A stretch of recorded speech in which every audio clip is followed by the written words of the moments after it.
Emergency आ गया, शादी का खर्चा आ गया, या फिर आपको कोई बिजनेस स्टार्ट करना है बट पैसे कम पड़ गए, तो क्या किया जाए ऐसे में?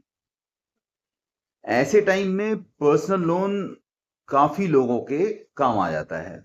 जी हाँ, अलग अलग नीड्स हैं बट सॉल्यूशन एक ही है, पर्सनल लोन। लेकिन पर्सनल लोन एक्चुअली काम करता कैसे है? बैंक पैसा कैसे देता है? ईएमआई कैसे बनती है? आज का जो वीडियो है बेसिकली इन्हीं टॉपिक्स को कवर करने के लिए मैंने बनाया है। इसमें हम पर्सनल लोन को बिल्कुल बहुत बहुत इजी वे से समझ सकते हैं कि how how actually personal loan works. तो नमस्कार दोस्तों, welcome back to my channel fund flow. अगर आप पर्सनल लोन लेने का सोच रहे हैं, और या फिर मैं कहूं कि बस इसके नुआंसेस को समझना चाहते हैं कि ये सिस्टम कैसे काम करता है, तो ये वीडियो मैं कहूंगा एंड तक आप जरूर देखिए, क्योंकि ये वीडियो आपके लिए है। मैं यहां पर आपको स्टेप बाय स्टेप पूरा प्रोसेस बहुत ही इजी वे से समझाता हुआ चलूंगा, जिससे आपको इसके बेसिक्स क्लियर हो जाएं। क्या होता है पर्सनल लोन, कैसे काम करता है। सबसे पहले समझ लेते हैं एक बार पर्सनल लोन होता क्या है। सबसे पहले इसके बेसिक समझ लेते हैं, जिससे आपको इसको बेसिक से समझने में इजी हो जाए। ये बेसिकली एक अनसिक्योर्ड लोन होता है, जैसे मैंने पिछले वीडियो में भी आपको बताया था। मतलब आपको कोई गोल्ड, कोई प्रॉपर्टी या सिक्योरिटी बैंक के पास गिरवी नहीं रखनी है। जी हाँ, आपकी कोई एसेट बैंक के पास नहीं जाएगी पर्सनल लोन लेने के लिए। बैंक आपको आपकी इनकम, सैलरी या फिर आपका क्रेडिट स्कोर के बेसिस पर पर्सनल लोन प्रोवाइड करता है। As simple as that. इस लोन का यूज आप किसी भी पर्सनल नीड के लिए कर सकते हैं। यस, एज ए रिमाइंडर, जैसे मैंने आपको पहले भी समझाया, वो नीड्स क्या होती हैं आप मेरे पिछले वीडियो में जाके देख सकते हैं। मेडिकल हो गया, इमरजेंसी हो गया, ट्रेवल हो गया, वेडिंग हो गया, एजुकेशन हो गया, डेट कंसोलिडेशन हो गया। अलग अलग नीड्स हैं, वो सब आप पर्सनल लोन के थ्रू फुलफिल कर सकते हैं। इसका प्रोसेस कैसे चलता है, कैसे काम करता है, वो समझ लेते हैं। अब देखिए, यहां बात आती है हमारे स्टेप 1, जो होता है एप्लीकेशन। सबसे पहले आप एप्लीकेशन फाइल करेंगे पर्सनल लोन के लिए। तो यहाँ पर आप किसको प्रोवाइड करेंगे एप्लीकेशन? बैंक या फाइनेंस कंपनी में पर्सनल लोन के लिए आपकी एप्लीकेशन जाती है। और अगर सच कहूं तो ये प्रोसेस ऑनलाइन भी हो सकता है और ऑफलाइन भी हो सकता है। दोनों ऑप्शंस हैं आपके पास अप्लाई करने के लिए।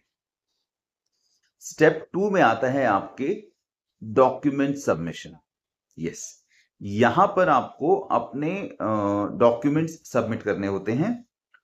उसके बाद आपको कुछ अच्छा, उसमें आपके डॉक्यूमेंट्स होते क्या हैं मैं वो आपको बता दूं। जैसे कि आधार कार्ड हो गया आपका, पैन कार्ड हो गया, जो जनरली बैंक्स मांगते हैं, एड्रेस प्रूफ हो गया, सैलरी स्लिप हो गई, बैंक स्टेटमेंट इसके अलावा बैंक्स लेते हैं, इनकम प्रूफ भी मांगते हैं। ये सब डॉक्यूमेंट्स की रिक्वायरमेंट वेरी करती है बैंक टू बैंक या company to company, NBFC company. So ये डॉक्यूमेंट्स आप उनको वेरीफाई करने में हेल्प करते हैं आपके बारे में। स्टेप 3 होता है आपका क्रेडिट इवैल्यूएशन।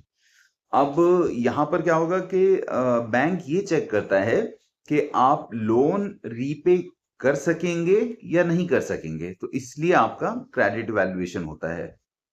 इसमें मेनली 3 चीजें देखी जाती हैं बैंक के एंड से। वो पहली होती है आपका क्रेडिट स्कोर, दूसरा होता है आपकी मंथली इनकम, और थर्ड होता है आपका एग्जिस्टिंग लोन या ईएमआईज। अगर कोई आपका पहले से कोई लोन चल रहा है या ईएमआईज आप पे कर रहे हैं वो। तो अगर आपका क्रेडिट स्कोर अच्छा है और इनकम स्टेबल है तो अप्रूवल के चांसेस बहुत अच्छे बढ़ जाते हैं।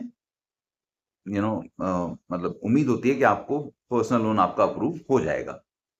स्टेप 4 में आपका आता है लोन ऑफर। ये सब ओके होने के बाद, अप्रूवल के बाद आपको लोन ऑफर आ जाता है बैंक के एंड से। अगर आप एलिजिबल हो तो बैंक यहाँ पर आपको लोन ऑफर दे देता है। तो इस ऑफर में कुछ डिटेल्स होती हैं जो बैंक आपको देता है, तो आपको वो भी थॉरली रीड कर लेनी चाहिए। फॉर एग्जांपल, आपको कितना लोन मिलेगा, आपका इंटरेस्ट रेट क्या होगा, कितने साल का टेन्योर होगा, आई मीन कितने साल के लिए आपको लोन बैंक देने वाला है, उसकी ईएमआई कितनी बनेगी, ये सब आपको उस ऑफर लेटर में मिलेगा जो बैंक आपको देगा। स्टेप 5 आपका होता है लोन डिसबर्समेंट, यानी कि लोन आपको दे दिया जाता है। अब यहां पर क्या है कि आप जैसे ही वो जो ऑफर लेटर आपके पास आया था आप वो एक्सेप्ट करते हैं, लोन अमाउंट डायरेक्टली आपके बैंक अकाउंट में ट्रांसफर कर दिया जाता है। सिंपल। जैसे ही आपने लोन ऑफर एक्सेप्ट किया, आपको बैंक वहां से लोन डिसबर्स कर देगा। तो कई बैंक्स में ये प्रोसेस कुछ ही आवर्स में कंप्लीट हो जाता है। कोई थोड़ा ज्यादा टाइम लेते हैं, कोई मिनिमम पॉसिबल आवर्स में ये प्रोसेस कंप्लीट कर देते हैं। स्टेप 6 आता है आपका रीपेमेंट का, कि आप रीपे कैसे करेंगे, वापस कैसे चुकाएंगे। तो अब यहां पर शुरू होती है आपकी उस लोन की रीपेमेंट। आपको हर मंथ एक फिक्स्ड ईएमआई बैंक को देनी होती है। ईएमआई में होता क्या है, ईएमआई में दो चीजें होती हैं। एक आपका प्रिंसिपल अमाउंट, दूसरा होता है आपका इंटरेस्ट अमाउंट। प्रिंसिपल अमाउंट जो आपने लिया और उसके ऊपर देने वाला ब्याज, वो इंटरेस्ट हो गया आपका। और ये प्रोसेस तब तक चलता है जब तक पूरा का पूरा लोन रीपे नहीं हो जाता, पूरा का पूरा लोन आप बैंक को वापस पे नहीं कर देते। इसकी कुछ टर्म्स होते हैं, आप वो भी समझ लीजिए तो आपके लिए इजी रहेगा ओवरऑल इस लोन को समझना। इसमें क्या होता है कि लोन अमाउंट जो होता है, ये वो टोटल अमाउंट है जो आप बैंक से बोरो करते हैं, राइट। ये आपका टोटल अमाउंट हो गया। फिर आता है आपका इंटरेस्ट रेट, जो मैंने आपको पहले भी बताया, तो मैं फिर बताता हूं। ये लोन लेने की ओवरऑल कॉस्ट होती है जो बैंक आपसे लेता है। जितना ज्यादा इंटरेस्ट रेट, उतना ज्यादा एक्स्ट्रा पैसा आपको बैंक को देना पड़ेगा। ये आप याद रखिए। तो इसलिए सोच समझ के लोन लीजिए। अमाउंट जितना भी आपको, जितना रीपे कर सके उसका इंटरेस्ट, उसके अकॉर्डिंग। फिर आता है टेन्योर, कितने टाइम के लिए आपको लोन मिलता है। फिर आता है लोन रीपे करने का टोटल टाइम पीरियड, जैसे 1 साल, 3 साल या 5 साल, वो हो गया आपका टेन्योर। कितने टाइम के लिए आपने लोन लेना है या आपको मिलेगा। आप फिर आती है आपकी ईएमआई। ईएमआई मतलब जिसे हम बोलते हैं इक्वेटेड मंथली इंस्टॉलमेंट या फिक्स्ड मंथली पेमेंट होती है ये, जो आप हर मंथ, हर महीने बैंक को देते हैं, राइट। या आप बैंक को देंगे जैसे ही आपका पर्सनल लोन अप्रूव होके आपको लोन आपके बैंक अकाउंट में आ जाएगा। एक एग्जांपल के थ्रू मैं आपको एक्सप्लेन कर देता हूँ ये। तो बहुत सिंपल सा एग्जांपल है कि मान लीजिए कि आपने बैंक से 2 लाख रुपए का पर्सनल लोन लिया, राइट। उसके ऊपर बैंक आपसे 12% इंटरेस्ट और 3 साल का टेन्योर के लिए आपको बैंक वो देता है, राइट। 2 लाख का लोन, 3 साल का टेन्योर, 12% आपका रेट ऑफ इंटरेस्ट रहता है उस पर। तो आपको हर मंथ फिक्स्ड ईएमआई देनी पड़ेगी जब तक लोन कंप्लीट रीपे नहीं हो जाता। जी हाँ, जब तक आप पूरा का पूरा लोन वापस पे नहीं कर देते, आपको हर महीने फिक्स्ड ईएमआई बैंक को देनी पड़ेगी। कुछ टिप्स हैं आपको, मैं वो भी इसमें बताता चलता हूं। पर्सनल लोन लेने से पहले कुछ बातें आप हमेशा याद रखें, आपके लिए इजी रहेगा, आपको ज्यादा स्ट्रेस नहीं होगा। सिर्फ उतना ही लोन लें जितनी की आपको जरूरत हो। फालतू पैसे का लोन मत लीजिए।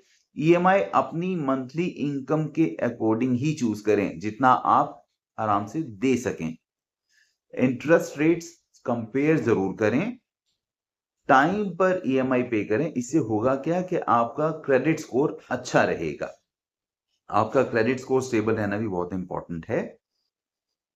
तो दोस्तों, अब बेसिकली आप इस एग्जाम्पल के थ्रू समझ गए होंगे, इन टिप्स के थ्रू समझ गए होंगे कि पर्सनल लोन कैसे काम करता है, एप्लीकेशन से लेकर ईएमआई रीपेमेंट तक पूरा प्रोसेस मैंने आपको यहां पर समझाया, जिससे आपको क्लैरिटी हो जाए कि पर्सनल लोन में क्या क्या स्टेजेस होती हैं।